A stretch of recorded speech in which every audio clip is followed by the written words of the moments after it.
Assalamualaikum warahmatullahi wabarakatuh. Halo teman-teman Republik Investor. Eh, Sudah memasuki akhir pekan.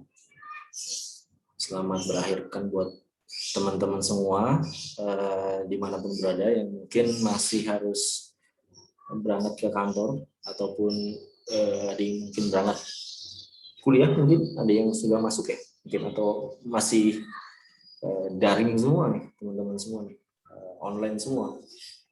Ya, kembali lagi bersama saya Aditya Subahari yang akan membahas atau ngobrol-ngobrol tentang pajak lah ya. Dan seperti video-video sebelumnya ya, biasanya akan kita bahas terkait mungkin aturan baru gitu ya, atau berita-berita baru gitu ya, ataupun ya analisis lainnya terkait dengan pajak. Nah, kemarin saya coba bahas dengan teman gitu ya, terkait dengan jenis usaha wajib pajak atau perusahaan ya, yang nantinya akan dianalisis yang berkaitan dengan transfer pricing teman-teman. Jadi sekarang saya akan bahas jenis usaha wajib pajak dari analisis nih, yang kepentingannya untuk transfer pricing. Jadi kalau bisa saya bagi ya, itu ada 3 nih teman-teman jenis usahanya. Yang pertama itu ada manufaktur, yang kedua itu ada distributor, yang ketiga itu ada penyedia jasa atau service provider gitu ya. Nah kalau penyedia jasa ya, yang namanya jasa, dia akan menjual jasa ya, dia akan menyerahkan jasa apapun yang dia punya. Yang menarik itu ada 2 pos tadi yang saya sebutin, yaitu manufaktur dan juga distributor. Nah ternyata manufaktur juga ada klasifikasinya juga nih teman-teman semua. Ada 4 klasifikasi dari manufaktur. Yang pertama ada tol manufaktur, yang kedua ada kontrak manufaktur, dan yang ketiga itu ada license manufaktur, yang terakhir ada fully fledged manufaktur. Nah, apa sih tol manufaktur? Nah, kalau tol manufaktur itu dikenal sebagai jasa maklon, teman-teman. Jadi bukan service provider yang tadi saya sebutkan yang pertama ya. Tapi ini ciri utamanya adalah bahan baku itu disediakan oleh pelanggan. Jadi kalau diibaratin, kita itu adalah tukang jahit gitulah ya, tukang jahit. Bahan bajunya itu dari si pelanggan kita, nanti nyerah kita hanya mengerjakan proses jahitnya aja gitu kan. Jadi bahan bakunya itu disediakan oleh si pelanggan, dan spesifikasi desain dan juga jumlah produksinya itu ditentuinya sama pelanggan ya. Kayak tadi, oh ini ada baju, ada kain ya, ada kain ukuran 2 meter gitu ya. Berarti ya kalau 2 meter ya, kalau dibuat baju ya mungkin hanya cukup 1 nih gitu. Nah umumnya kalau skema atau manufaktur ini diklasifikasikan sebagai cost center. Nah, karena dia ya hanya menyediakan jasa maklon aja gitu. Nah yang kedua ada kontrak manufaktur ya, di mana kontrak manufaktur itu mirip dengan tol manufaktur ya, dengan jasa maklon. Tapi yang beda adalah bahan bakunya itu kita yang menyediakan, si perusahaan itu yang menyediakan, bukan si customer atau pelanggan yang menyediain. Sehingga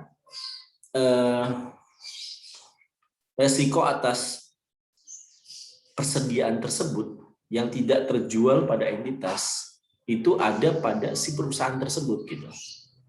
Jadi pada laporan keuangan kontrak manufaktur itu ada akun persediaan pastinya. persediaan bahan baku, namun pada tol manufaktur itu tadi nggak ada. Nah, kemudian kalau yang berikutnya nih, ada license manufaktur. Nah, apa nih license manufaktur? Nah, kalau license manufaktur itu perusahaan itu memproduksi suatu barang berdasarkan lisensi gitu teman-teman, yang diberikan oleh si entitas yang punya lisensi itu. Misalkan yang punya entitas itu adalah induknya. Nah, kita induknya ada di Jepang misalkan gitu ya. Kita ada di Indonesia.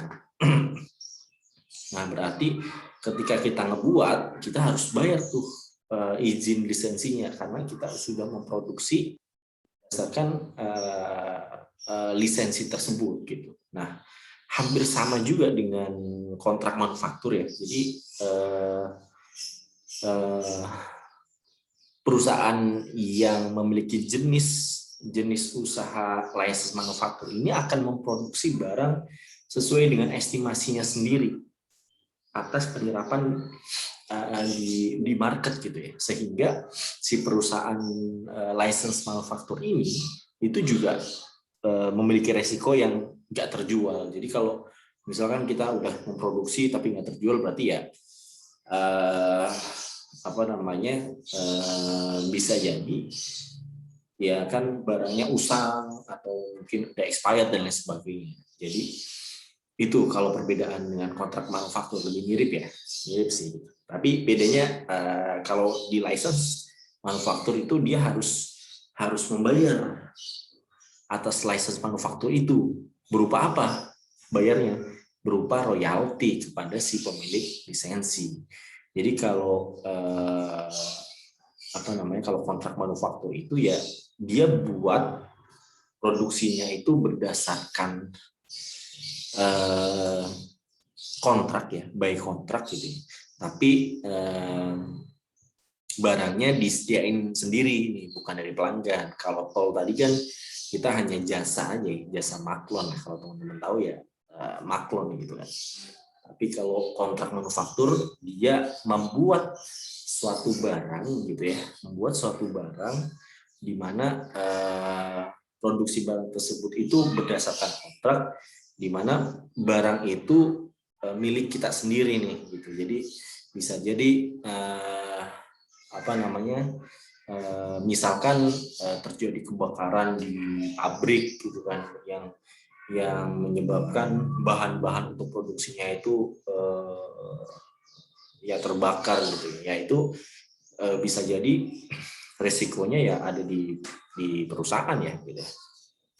Kemudian kalau license itu gitu ya, membayar royalti gitu ya. Dan yang terakhir itu ada jenis usaha masih di kategori manufaktur ya. Yang terakhir adalah fully fledged manufaktur. Apa nih bedanya dengan 3 klasifikasi manufaktur di atas tadi? Nah, kalau fully fledged manufaktur itu hampir melakukan semua fungsi-fungsi manufaktur yang mungkin kita ketahui lah ya, dari menjual produknya ke customer, dari memproduksinya, mengolahnya, memarketingnya gitu kan, sampai ngejual ke end user atau ke customernya gitu ya. Jadi si perusahaan ini ya punya resiko paling tinggi ya daripada ketiga jenis usaha yang tadi saya sebutkan. Kemudian si perusahaan dengan jenis fully fledged manufaktur ini juga punya aset yang lebih kompleks gitu ya. Punya aset berwujud, punya aset nggak berwujud, seperti know-how, trademarks ya, dan juga trade names gitu. Trade names ini ya misalkan kita menjual brand dengan brand yang sudah punya nama lah gitu ya. Kemudian itu ya kategori-kategori atau klasifikasi jenis usaha di poin manufaktur nih teman-teman. Nah, Kemudian yang terakhir itu ada jenis usaha distributor. Nah, distributor juga ternyata ada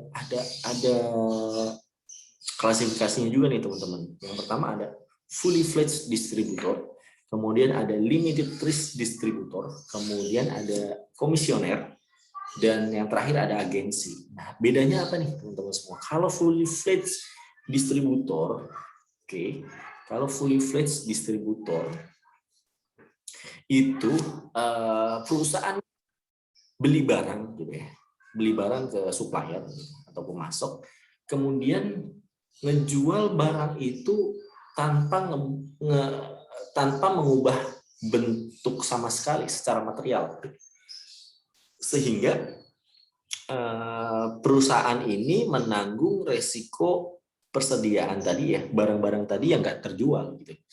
Jadi dia beli, taruh di gudangnya dia gitu ya. Kemudian dia juga melakukan marketing, good tender dan sebagainya, mencari customer gitu. Kemudian dia jual. Tapi kalau ada barang yang tidak terjual, berarti ya resiko si perusahaan tersebut gitu teman-teman. Kemudian yang kedua nih, ada limited risk distributor. Kalau perusahaan dengan jenis usaha ini itu persediaan yang dimiliki oleh si pemasok atau supplier,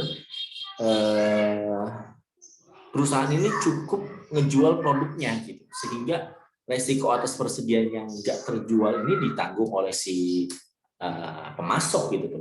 Jadi kayak apa ya namanya, reseller gitu ya teman-teman ya. Jadi dia mencari pelanggan atau customer gitu ya, mencari yang pengen beli barang tersebut. Ketika ada yang beli, ya dari si pemasok atau supplier ini langsung ngejual produknya ke si langsung dikirim ke si ini, langsung dikirim ke si pembelinya gitu teman-teman. Nah, kalau komisioner, perusahaan dengan jenis usaha ini fungsinya menjual barang kepada si konsumen. Namun bedanya nih ya, barang yang dijual itu langsung dikirim nih dari si pemasok atau supplier. Jadi kalau limit distributor itu tetap dari si perusahaan nih gitu kan. Kita beli ke si pemasok kemudian kita beli, kita kirim ke si si penjual gitu. Kalau komisioner itu kita langsung minta si pemasok atau supplier langsung kirim ke si konsumennya gitu teman-teman. Jadi perusahaan ini sudah jelas ya, yang memiliki gudang gitu ya, buat menyimpan barang itu gitu ya, pabrik, gudang dan sebagainya. Dan bentuk tagihannya nih teman-teman, nah itu diterbitkan oleh entitas si komisioner ini teman-teman. Nah, yang terakhir itu ada agensi. Jadi kalau agensi ini perusahaan yang berfungsi sebagai agen. Agen itu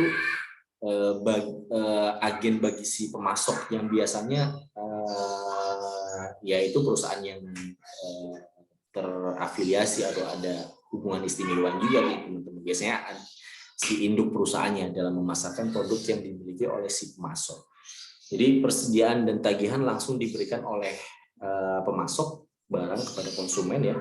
Jadi agensi ini kayak calo lah gitu, perantara dari perusahaan induk dalam mencari si konsumennya di daerah manapun atau. Nah, itu teman-teman yang bisa saya sampaikan terkait dengan 3 jenis usaha wajib pajak dalam analisis kebutuhan transfer pricing. Itu yang bisa saya sampaikan. Oke, terima kasih teman-teman. Sehat selalu. Sampai ketemu di video selanjutnya.